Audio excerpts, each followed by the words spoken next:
You have heard me say many times, food can be a weapon of mass destruction or a tool to heal every cell of your body.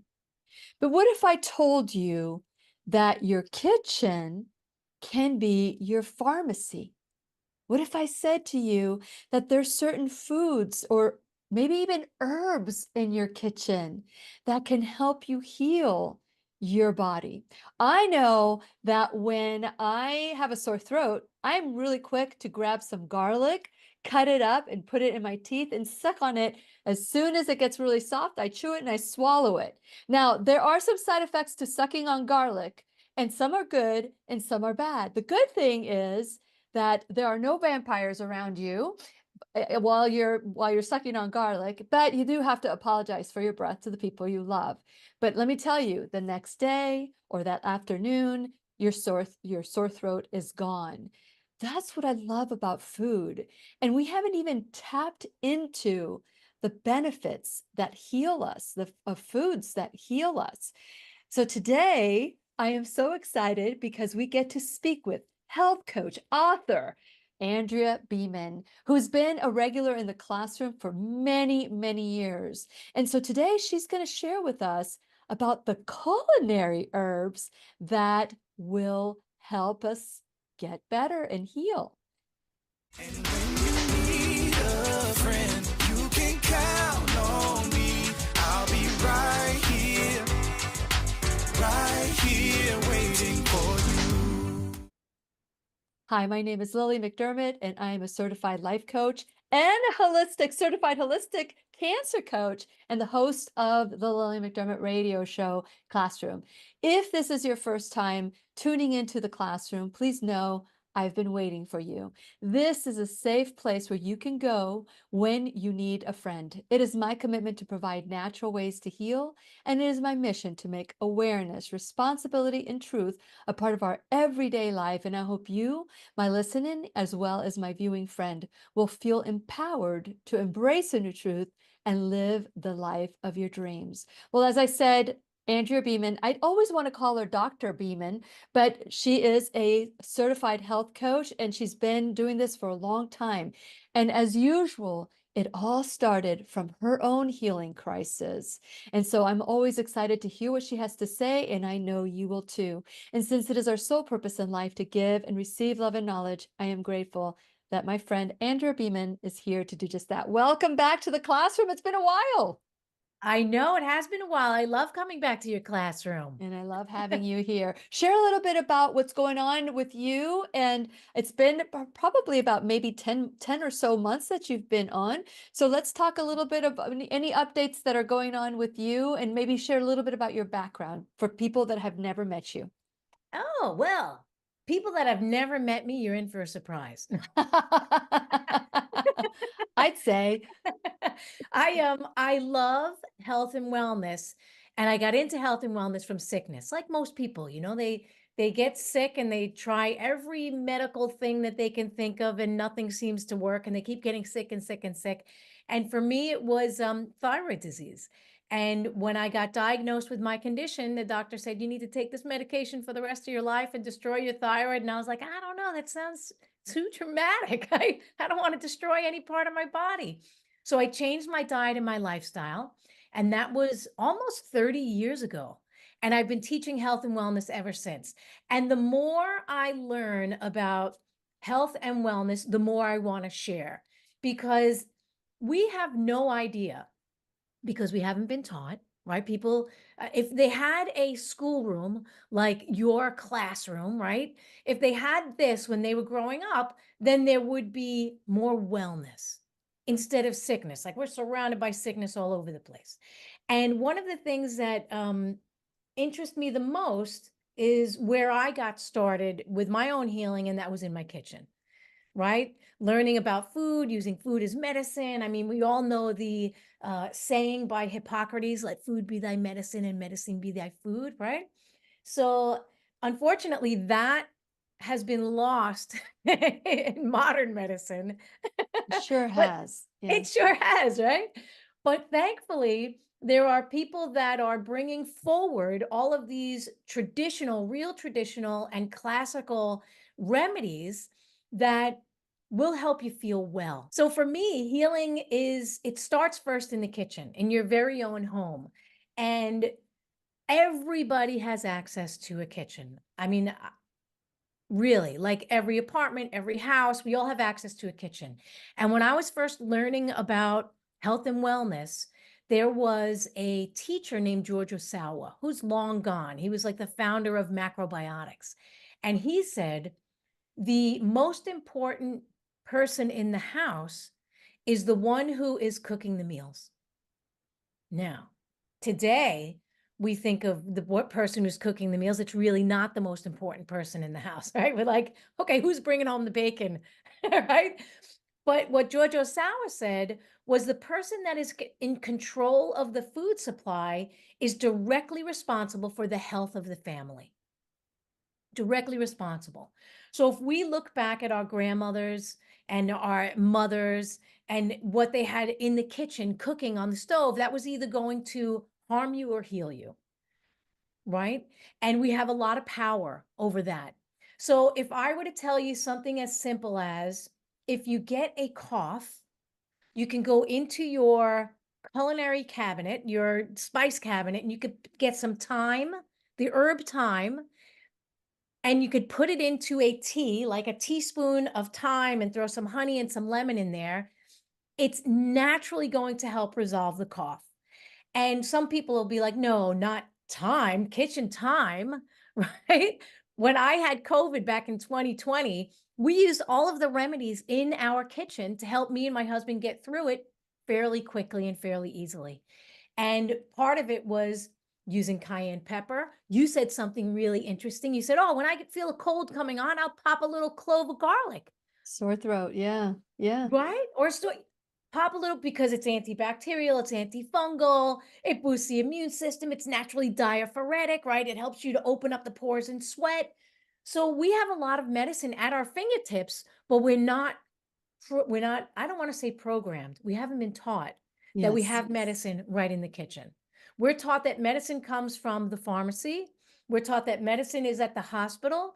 But I'm going to tell you to rethink all that and go first to your kitchen and look at the spice rack.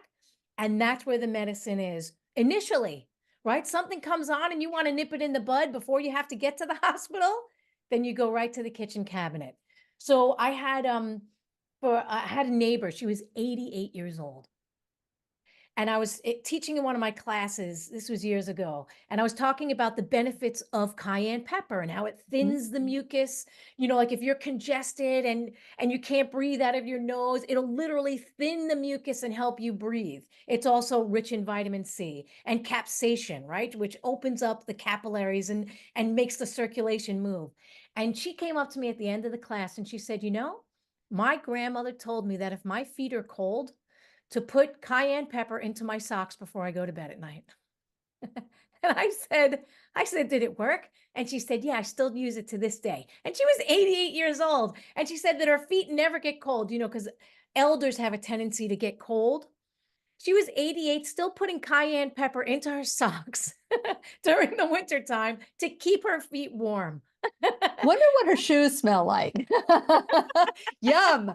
But anyway, okay, you mentioned herbs. You can open up your spice rack, but when I look at my spice rack, they're predominantly powder.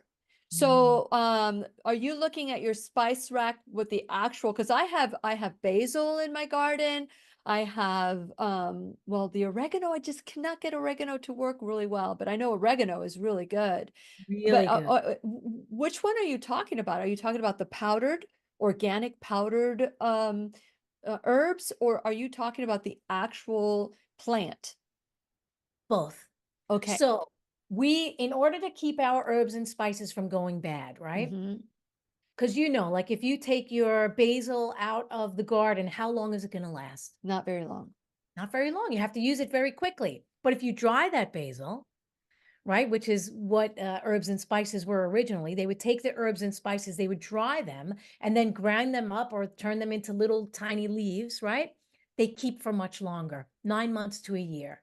So you can use any of the herbs and spices that are in your rack, any of them. They all have medicinal properties. The older they get, the less efficacy they have. Interesting. Yeah, but if you take, let's say you have oregano, which you said you can't grow in the garden, you're having trouble with it. If you take oregano and it's been in your spice rack for 2 years and you're like, I don't know if this is good or not, you just take a little bit of that oregano and you put it into the palm of your hand and you crush it. And if it still has fragrance, then it still has some of those volatile oils that are antibacterial, antifungal. I mean, you said oregano is so good for our health, right? I mean, you have people doing oregano shots and oregano oils all over the Yeah, place. oregano. I just put it under my tongue whenever I Yes, feel also, those symptoms where scratchy throat, congestion, I immediately go to oregano so that it stops it right there in its yes, track. So it yes. actually not necessarily stop it, resolve it. Yeah, it's Bec- amazing. yeah, yeah. Right? So, like, think about the herbs and the spices that we have in general in most racks. You have curry, turmeric, black pepper, salt. Some people have parsley, basil, oregano, cayenne pepper, like I said, cumin. All of these herbs and spices have some medicinal property. Like, look at the explosion of everyone talking about turmeric, right? Every anti-inflammatory and all this stuff, and they're taking all these little pills of turmeric. It's in the spice rack. So But I mean, I want you to go down the list, but once we're done talking about the different herbs the culinary herbs that you talk about that are also medicine, let's talk about the dosing because that's what freaks most people out, which is, okay, how much oregano to take? Do you put it in a tea? So let's talk about the properties of each one, what helps benefit let's say like you mentioned oregano, we know that that's an it's a not antibiotic, is it an no, antibiotic? it's antibacterial, it's Bacterial, that's the word I was antifungal. looking Yeah. for. Yeah, antifungal. And so and so with that property, you realize, okay, if something's going on and I take some oregano or some oregano, then how, that at least I know I'm starting the process of resolving the issue. So That's what are right. some of the other herbs that you consider medicinal, culinary herbs that are medicinal? All of them. All of them. Let's talk about star anise, right? Mhm. Star anise. Yes. So star anise classically was used in like mulling cider. You would mull a wine or mull a cider with star anise and some cloves. Doesn't So that taste like licorice or it smells like yeah, licorice? I remember yes. growing up hating that. Oh, Yes. that's funny. It's so good. So licorice or the Yeah. eugenol, right? That flavor, anise, even anise, that flavor profile, that in star anise, do you know that the starter for Tamiflu they get from star anise? No way. Yes, way. Yes, way. So there's a reason why mulling cider in the fall actually helps to stave off flu and cold, right? Simply mulling cider. So you take some apple cider or whatever you got, pear juice or anything, even wine. You could mull wine. That's a classic dish for the I'm fall, which sure is you coming woke up. up a bunch of people right now. They're like, Wine? yes, we can have wine. Wine? Okay, go ahead, keep going. Yeah. So all of those herbs have those antiviral properties. So when you're drinking it in a wine or a cider or anything like that, when you're drinking it on the regular during fall season, when that flu and cold are spreading rampantly, you're actually protecting yourself. Wow. So you said, how much do you need? So most people, because they don't understand that each season has um, uh, a, a certain type of food that's available or Mm-hmm. that we traditionally would use. Yeah. So they're left high and dry going, okay, why do I keep getting sick? So how about in September and October, don't wait for the illness to come, mull yourself some wine, mull yourself some cider and sip on that at night. Sip on that. When you say mull, so you take it and just put it in the wine and you just put the star anise in there? Oh, so a How do you mulled do it? Oh yeah. So you can find mulling spices that are like they'll have clove, allspice, they'll have star anise, they'll have cinnamon, they'll Yeah. have all of these warming spices, right? Because I want you to think about a cold. A cold actually lives in a cold environment. It's how it's got its nickname. Right? A cold. When your body temperature goes down, the cold is more likely to circulate and proliferate.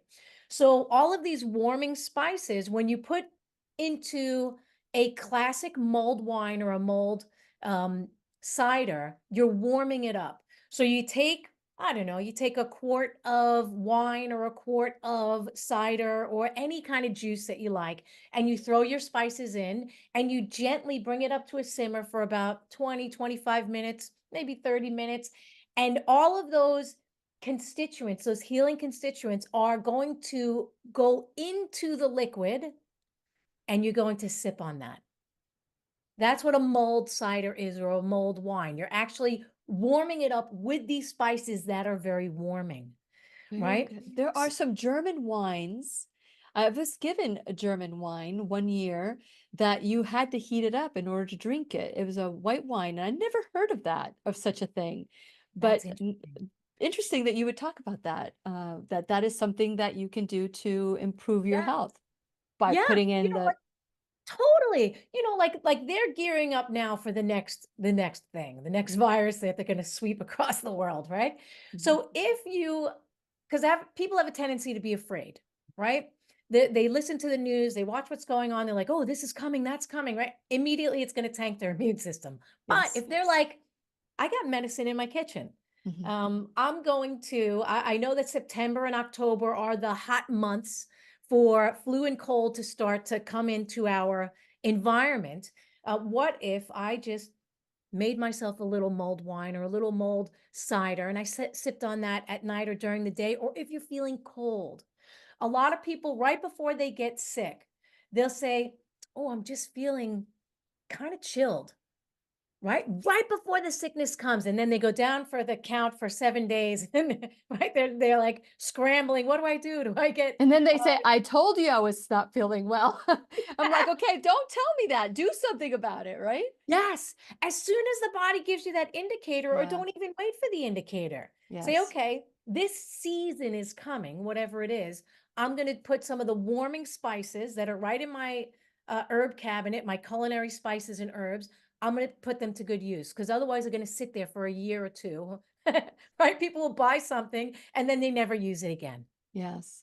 And right? so how much do you put in? So give me some measurements. We have some wine. We're going to put it into a pan, going to heat it up for about 30 minutes. But what can we put into the wine to make it more medicinal? Oh, well, you can go to my website, Oh, andreabeaman.com, and I okay. have mulled cider right on there. Um, Perfect. Yeah, I know, because then it makes it easy. You don't even have to think about it. You just Okay. follow the directions and you're like, okay, I totally Oh, got this.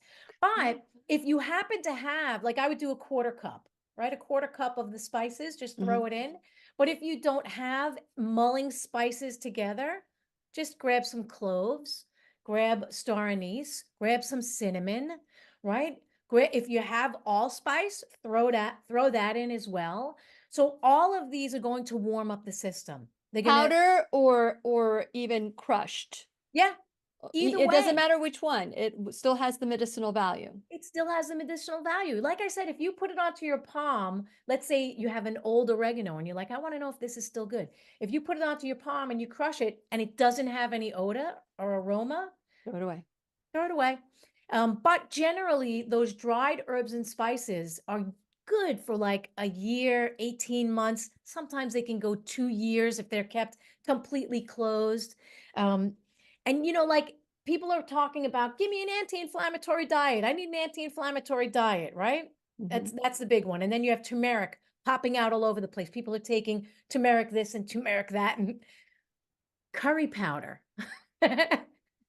Curry powder contains turmeric, cumin, cayenne, black pepper, right? So people are taking the turmeric all, and they're like, they're taking pills, they're taking turmeric tea, but turmeric needs to be combined Right. synergistically Yes. with other herbs and spices, specifically pepper, to make it Yes. activated. Yes.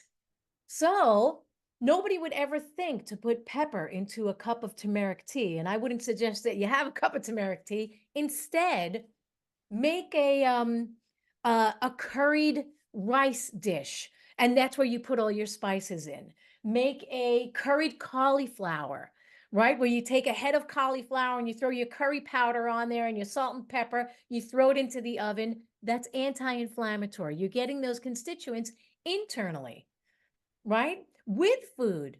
So they could bring down the inflammation that's in the digestive system. Okay, so I just had a visual as you every time you put your thumb up, Little apparently thumb up. now it just goes up. I've noticed that recently. So I just had a visual of, first we were talking about boiling it, and I understand that when you're cooking something and you boil it, the benefits, the nutrients stay in the water. Yeah, And but when you are roasting or cooking, so many people say that you lose the vitamin benefits C. of it, the vitamins, the nutrients of it. But I'm hearing you say that you can stick it in the oven. Now, are you air frying it? Are you cooking it at below 110 degrees? What are you doing? No. So cooking actually activates those spices. See? Yeah, it activates the spices. Okay. So the thing that you lose when you cook something is vitamin C. That's the main thing that you lose when you cook Interesting. something. So in classic cooking, when let's take like Japanese and Chinese cooking as an example, but even most cooking, when you're finished cooking your whatever it is, what goes on top? A little fresh parsley, sometimes some chopped scallions. So, what do those fresh herbs have that the roasted herbs don't have?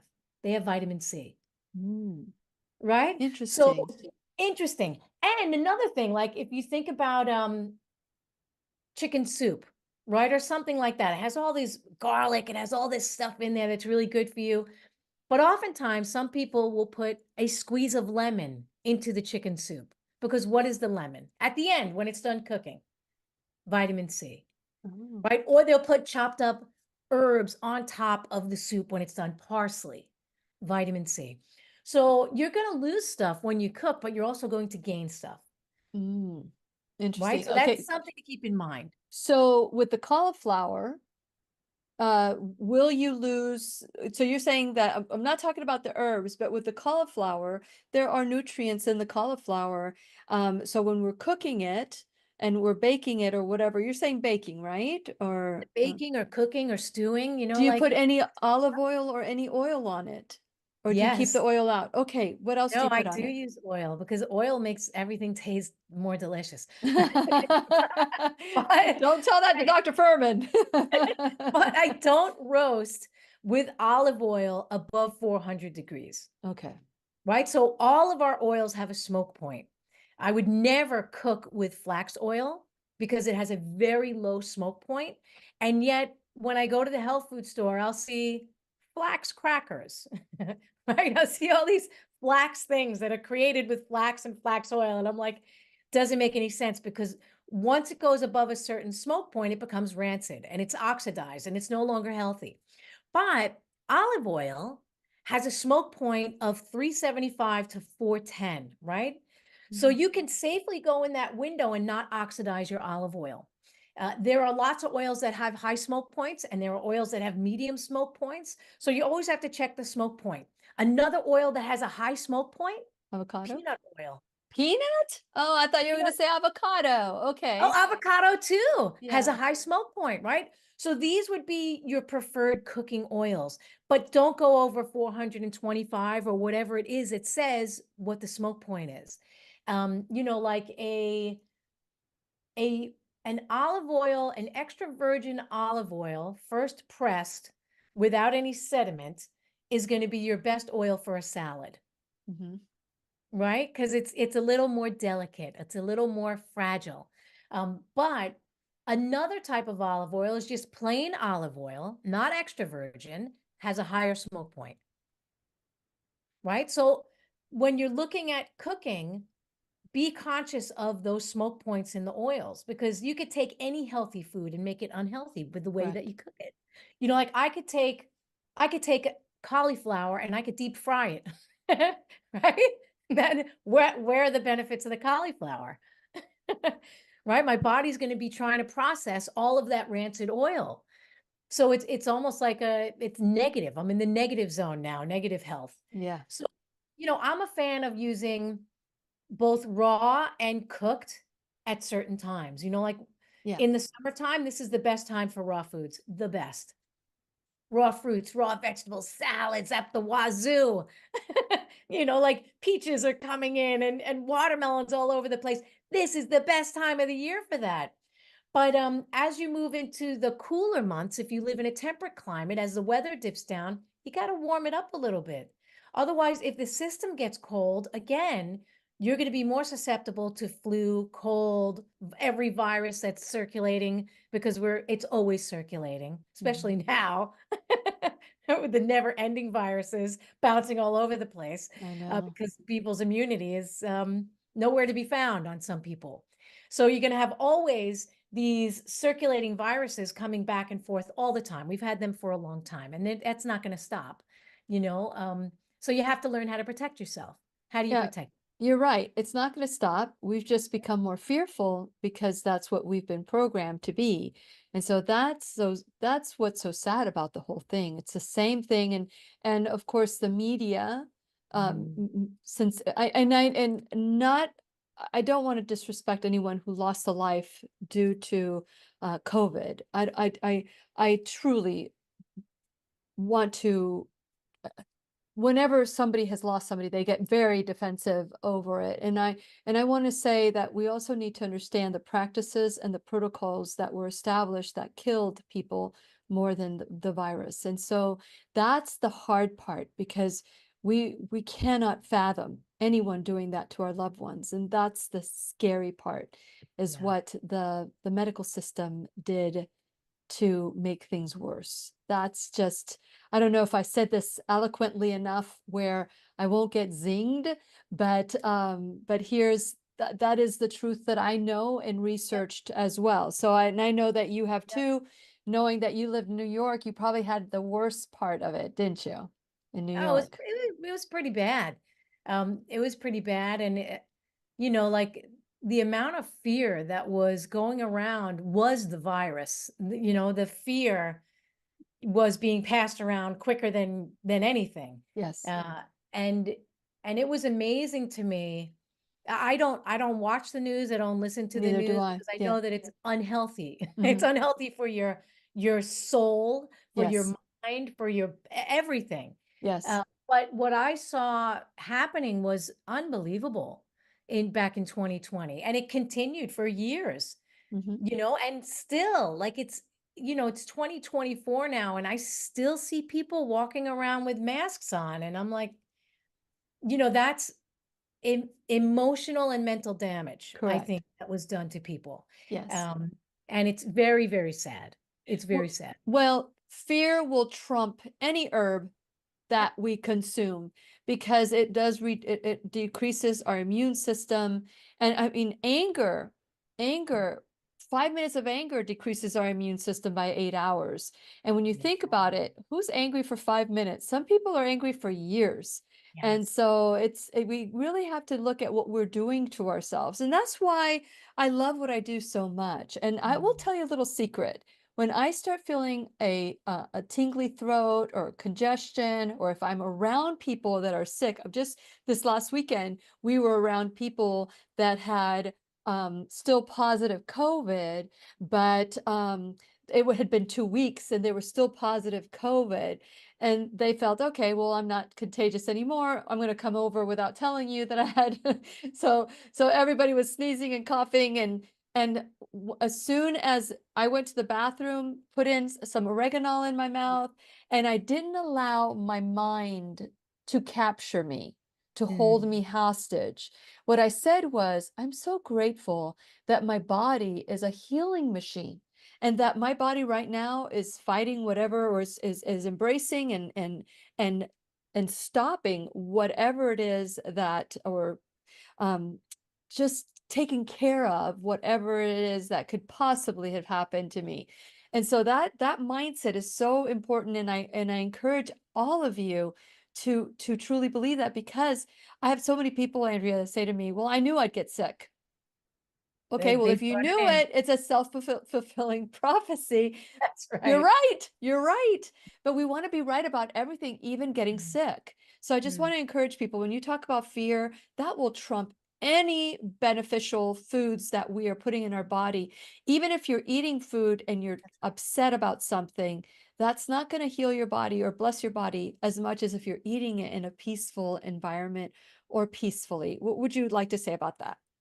Well, I want to go back to what you said about anger, right?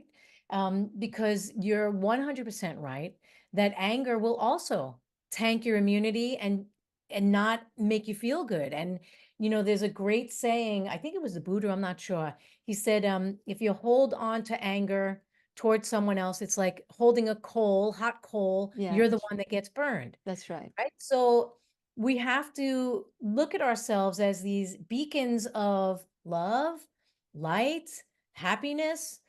It's okay to be angry, but feel it and let it go, and don't let it go onto somebody, right? Don't push it onto somebody.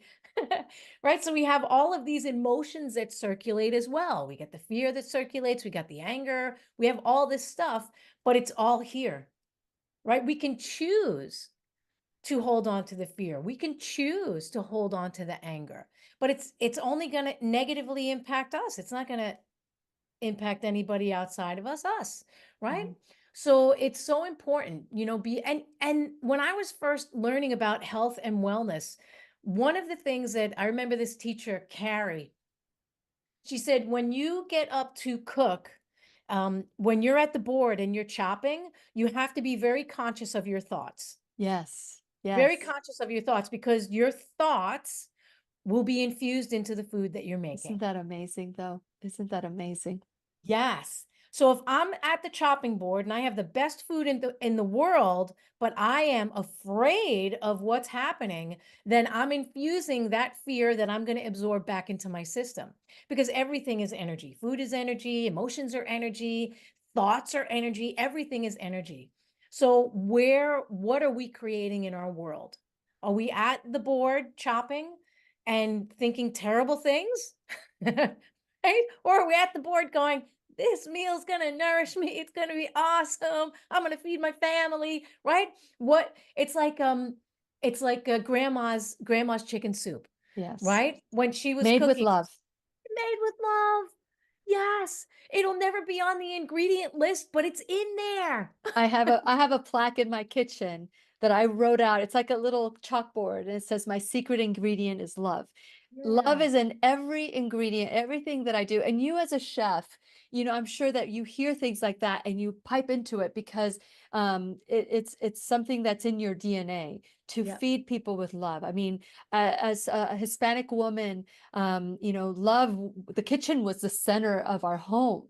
And love was always at that center. And Mm. so it's so important that we be mindful of what we're putting into the food, what ingredients we're putting into the food. So before we go on to other herbs, because I really am so excited about this, and with when you're talking about turmeric, you're supposed to have this balance of pepper. I'm so glad that you gave us the tip on curry, because I will be doing that from now on, because that is brilliant. But before we move on to other culinary herbs, I just want to encourage you to go to whenyouneedafriend.com. This is where we take ownership for our life, where we become our own MD, our own medical detective, and we learn how to heal our body, not just with love, but other ways that we can add to a blessing to ourselves. So go to whenyouneedafriend.com. While you're there, please subscribe, like, and follow all social media. I'm in all podcasts, from from Apple to Google to Amazon to Pandora. We just learned we were in Pandora, so I'm really excited about that, as well as all the other social medias. So go check it out. Please subscribe, share this video with everybody that you know, because the more you share, the more you comment, the more emojis that you put onto the page and comment, the less the algorithms can affect us. Did you know that? Now you do. So please go and share it as many times as you possibly can. While you're there, please check out my sponsors, support our sponsors the way that they're supporting the classroom. You also can become, go to my Shop Now bag. These are Lilly approved products from head to toe. And some of them are affiliate products and some of them are not. I just want to make sure that you know what I love and what I use myself. And last but not least, you can become an enrolled student in the classroom, whether it's $1 or $1,000 a month. If you're looking to tithe or to give to an organization or a company that is doing changing lives and making a difference, please consider the Lillian McDermott Radio Show Classroom. And today I am grateful that we have Andrea Beaman, who is also supporting the classroom by being here and sharing the information. Now, Andrea, you want to share a little bit about, you can go to andreabeaman.com, anything that you would like to share that people can learn about what you've been up to lately. Oh, yeah. So when you go to my website, there's always classes going on. So I have food as medicine program. I have a health is wealth community where people they gather and they all talk about remedies and recipes and they get cooking classes. It's a lot of fun. Like I love teaching. I love teaching because I know that people aren't being taught, especially not in regular school. They're being taught here at Lillian's classroom, but in regular school, they're not getting anything that they need to get out into the world and be healthy and happy, unfortunately. So yeah, go to andreabeaman.com and there's always something going on. We always Perfect. have something fun, something delicious, because that's the way I roll. That's the way, and you do. You've been consistent through all the years that we've been together. And so, and years that we didn't even know each other. So you have this consistent message, and every time I see you, you look better and better. So there's something to be said, and living a healthy lifestyle, practicing what you preach. Instead of saying, do as I say, not as I do. So do as I say and do is what I see in Andrea. So let's continue. We talked about thyme. Let's see what else. Curry powder, star anise, and it's what else did we talk about? Cayenne pepper. So we've Cayenne got pepper. 4. So what else? Let's see. What about cinnamon? So everybody Love is cinnamon. Yeah. crazy for cinnamon, right? They're like, it regulates the blood sugar and all this stuff. So cinnamon is a classic medicine in Chinese medicine. It's actually it comes from the inner bark of a tree. So it's not a leafy herb. It's literally the inner bark of a tree and dried. And it's very warming. So cinnamon is a true kidney yang nourisher. Now, in your body, there's kidney yin and kidney yang, and one is war. Think of it as the heating and cooling system in your body. So when someone is having blood sugar issues, their digestive system may not be functioning well as they may not have enough movement. So kidney yang, warmer, cinnamon is very, very heating.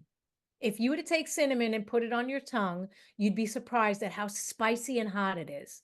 So people are putting in the cinnamon into everything and cinnamon this and cinnamon that. And then I had a client who she told me that she's beyond menopause, but she's still getting these terrible, terrible hot flashes. She's hot all the time. She can't stop. She's heating up and then I say, okay, what are you having breakfast, lunch, and dinner? She goes, well, in the morning, I have cinnamon in my oatmeal. And in the lunchtime, I have cinnamon tea. And then in the afternoon, I have cinnamon again. Yikes.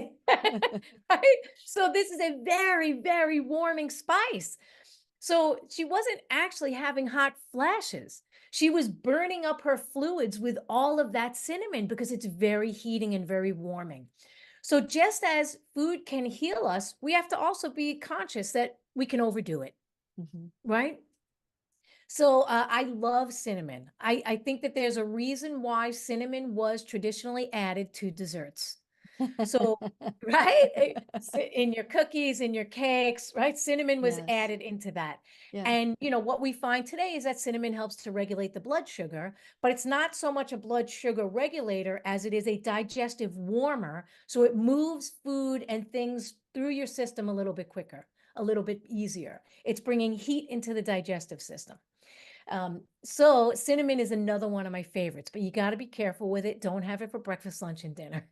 Well, how much is enough? Because, I alluded to talking about the doses and things like that later on, but let's combine them, because what would be too much for cayenne may not be too much for cinnamon. So let's start with cinnamon. What would be, if I wanted to do a cinnamon tea Oh, and then have good. cinnamon for and sprinkle it in my dessert, or you know what I did not too long ago? I put cinnamon and cayenne pepper in my watermelon. I don't know what made me do that, but I Oh, just thought, it must have ooh, been delicious. it was. It really was. It really was. So I don't know what that did to me, but It's very balancing, and they do that actually in Mexico. They'll put hot cayenne or hot pepper on top of watermelon with a little bit of lime. So watermelon is very, very cooling. There's a reason why it grows in the middle of the summer, and it's available abundantly when it's hot. So you have this very, very cooling food. And if you have a low digestive fire, or if you have a tendency to be cold or cool on the cool side, then putting cinnamon or cayenne pepper on top of your watermelon helps to balance it out, hmm, interesting. right? I Yeah. I also put some unsweetened coconut flakes. So it was a delicious dessert. Yeah. And and that's the key. Like you said, when do you know when it's too much? So like the gal who was hot all the time, hot, hot, hot, she did Her body then was telling her. it's too much, right? So if your body is either too hot or too cold, look to your foods and say, okay, what's in here that's either cooling my system or warming my system, Mhm. right? Or if I'm too cold, what can I add to heat my system? Or if you're too hot, what can I add to cool my system? So, like parsley, this is a classic one for cooling the system. It actually helps to lower blood pressure. Right? So blood pressure is you have all this building, building, building steam ready to explode. And then parsley is a classic kidney remedy to help release the heat and release the pressure. It's a kidney coolant, right? Where cinnamon is a warmer. So use food wisely. Interesting. Find out what's cooling, what's warming, what's heating, what's really hot, what's really cold, and then use that. Like so many people are using leafy greens, right? They're having salad all the time, leafy greens. I got to get my leafy greens all the time. And then they find that they're cold. They're cold. They can't warm up. Um, their digestive system gets a little stuck, right? Sometimes it'll be constipation. That's when your digestive system, everything's not flowing, right? Mhm. So then it's too many leafy greens. I'm a big fan of leafy greens, but we could overdo that as well. We can overdo anything and everything. And we have a tendency to do that because we read, oh, cinnamon helps with blood sugar. Oh, leafy greens good for cholesterol, right? Right? Cardiovascular stuff. So we overdo it because we get into the head or the mind, the scientific mind, without connecting it to the intuitive mind. Right? Science, science, science, science, science without any intuition, without any connection to the heart, right? It's all mind. And that's not healthy. Look what happened with all mind over the past 4 years. Trust the science, science, science, science, science, science. We need to have a balance. We need to have some intuition in there. Something. Well said. Well said. But then I'm hearing people say right now, well, I don't have a lot of intuition, or men don't have good intuition, which I believe is a lie. Yep. Men have just as much intuition as women. They've just been taught to suppress it more Yes. than we have. That's my take on the whole thing. But You're correct. that, thank you. Thank you. Thank you for affirming that, because that's how I feel. I feel just, no, you do have intuition. Just tap into it. Listen to your body. Just listen, and you Yeah. will be taught what it is that you can and cannot have. Yes. But then there's that voice in our head that says, don't listen to your intuition. Trust the science, trust the media, trust the people you love, the doctors. So we've given that away. What would be your advice to encourage people to take that mindset and replace it with that you are enough to figure this whole thing out? So very wise for you to say that men also have intuition, first and foremost, because traditionally they have been the driving force on the science side of things, Hmm. right? Where the women's intuition was considered, oh, the women don't know what they're talking about, right? This is a very old behavior pattern. And so when science came to the forefront, this is the way, this is the highway, right? It was literally a shutting down of the intuition. Don't pay attention to your intuition. Don't listen to your intuition. It was programming people to shut that part of themselves down. So for men, I would say that it's still very strong, but it comes to them as a gut instinct, right? Where women are more heart and intuition here, right? Men have this gut instinct, right? Follow that, because that gut instinct is their deeper intuition talking. Hmm. And the way that you nourish your intuition and get it flowing again is to honor it, right? Pay attention to it. What is my gut telling me? I'll give you a very quick story. I moved into a new community, and I'm trying to get to know my neighbors. And I see this man and this woman by the pool all the time. And I saw the woman without the man one day last week. And I said, "Oh, where's your husband?" And she goes, "Oh, he's upstairs. He's not feeling good." And I said, "What happened? Is he okay?" And she goes, "Oh, he stopped taking his medication for acid reflux, and now he can't even drink with me. He can't even have a drink for my birthday. He went upstairs." And she was like lambasting him. And I'm thinking to myself, good for him. He's she kept saying, he went against his doctor's orders, and he stopped taking his acid reflux medication. And I'm like, okay, he's getting a tap in literally his gut that something's not quite right. Mhm. Right? So we can suppress the acid, right? We can suppress what the gut is saying. How many people are on acid inhibitors, right? Gut blockers. How many people are taking them? But it's literally their gut is saying something's not right here, Mhm. Yeah. right? So tap into those little things and pay attention. There's a lot of wisdom that your intuition has that we've been taught to shut down. Don't pay attention to that. As you say that, my first thought was, how did you stay quiet? How did you say, not say, good for him out loud? I know that you felt it and I felt it too, but not say it out loud, that always gets me into trouble. Good Well, for you. Good for yeah, you. yeah, I know that everybody has their own learning capacity and their own ability to either go in the direction of health and wellness or not. And maybe they'll have a wake up call at some later point. But if I were to bring it to her attention, your husband may be right, um, then I'm creating a rift already Yes. because she's going to get defensive. Yes. You're gonna get defensive. So I let her have her way, and when I see the husband, and I just saw him the other day, I'm like, "Hey, how you feeling?" He's like, "I'm feeling pretty good." He was walking the dog, and I was like, "Oh, good, that's good. Good to know." So I'm I believe in just let them unfold at their own pace. That's great advice. That is great advice because it is really difficult, Yeah. especially when you see people literally committing suicide right in front of your eyes, playing Russian roulette right in front of your eyes. And I have had to keep my mouth shut and even make the foods they love, because if I don't make it, it's a harder on the relationship from these people that impact our lives in so many different ways. So, I finally came to the conclusion, you know what? My one meal is not going to change their life.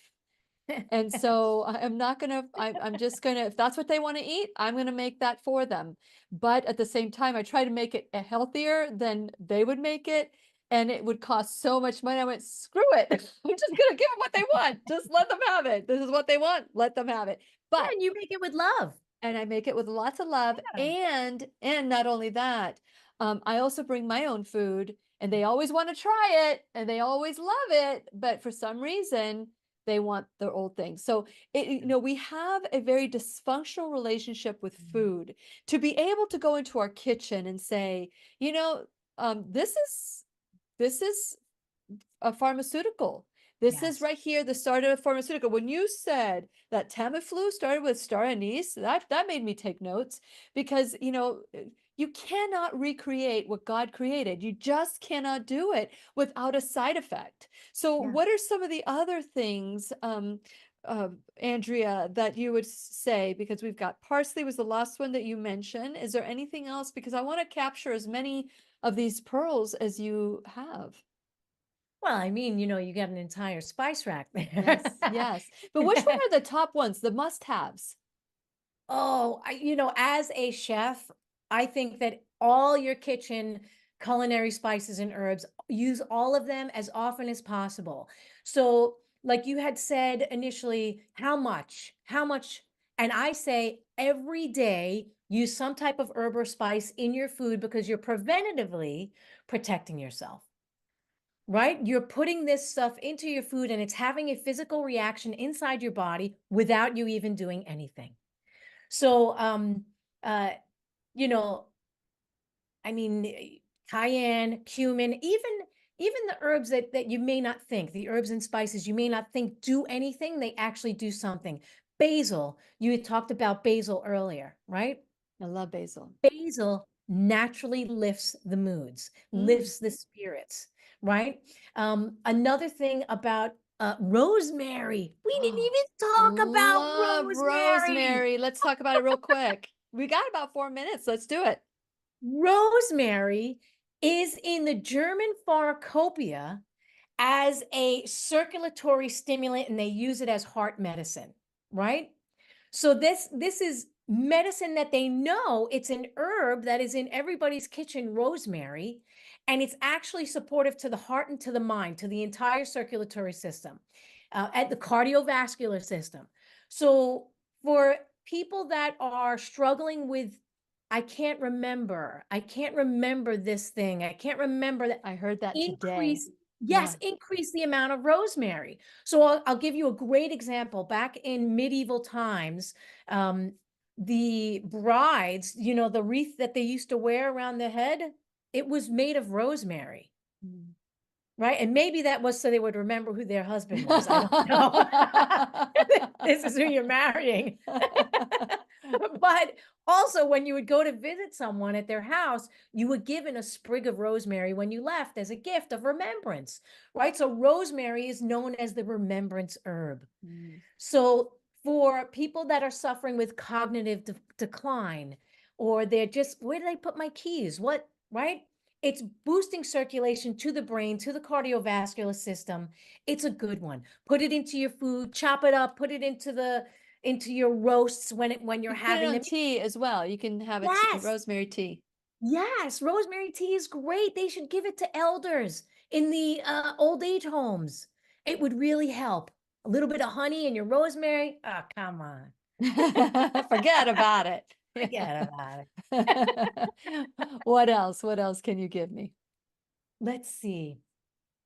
Uh, well, we talked about rosemary, thyme, parsley, basil. What about And then cilantro? I love cilantro. cilantro, another good one. You're pulling all the good ones out. So cilantro is a natural chelator for heavy metals, Yes. besides the fact that it's delicious. So Yes. people always say, I need to go on a heavy metal protocol, heavy metal, and they're going through all these, taking tons and tons and tons of supplements, and they usually wind up deficient if they take them for too long, because we do need a certain amount of metals inside our body for our bones, right? So when you're eating cilantro on a regular basis, it's naturally binding with metals and excreting them naturally, right? Naturally, right through the digestive system. It's a chelator. So that's why it's one of the reasons why I am a big fan of using herbed sauces, right? You have cilantro pesto, basil pesto, you have parsley pesto. All of these you could find on my website. Even something like a classic pesto with basil, pine nuts, olive oil, garlic. Delicious. Delicious And and just very put it on filling. top of your pasta if you eat pasta, or Yeah, your kelp noodles, which are just put it on delicious. everything. It's delicious. It's Yeah. so delicious. And everybody at the table will be eating it, so you won't smell the garlic on everybody else, right? And everyone will have an increase in their health Yeah, because your kitchen is your wellness center. And when yes. we get that into our mindset that I can just open up the pantry door and find medicine, it takes the fear away. Very good. Very good. And a little bit of love, and add that love into everything that we do, and everything will go well. So thank you so Yeah. much, Andrea. You're such a ray of sunshine. So you should be a spice. I am. I'm a We're a spicy spice spice. girl. We're gonna be the Spice Girls. I would be basil spice. What would you be? Oh, oh, I think I would be cinnamon spice. Cinnamon spice? Okay, we're gonna start a pop group. We just need paprika and oh, did we even mention paprika? I love. Another good one. Yeah. Anyway, we're gonna have to continue this conversation. Andrea, you're the best. Thank you so much for everything that you do. Once again, you can find Andrea at andreabeaman.com. So check out all her different things that she's doing, her retreats and everything that she does with love as well. So thank you so much, Andrea. Thank you, Lillian. Love you. Love you too. Please remember, we'll be right here waiting for you worldwide at whenyouneedafriend.com. This is Lillian McDermott and Andrea Beaman wishing you love, peace, joy, and unexpected abundance. Make it the best day ever. You've got the best ever. Always, always. Thank you. The opinions and advice expressed on the Lillian McDermott radio show are intended for the individual callers and guests on the program and are presented to our wider audience solely for general educational purposes. Please act responsibly and consult personally with your own medical, psychological, or nutritional expert before taking any steps to improve your life.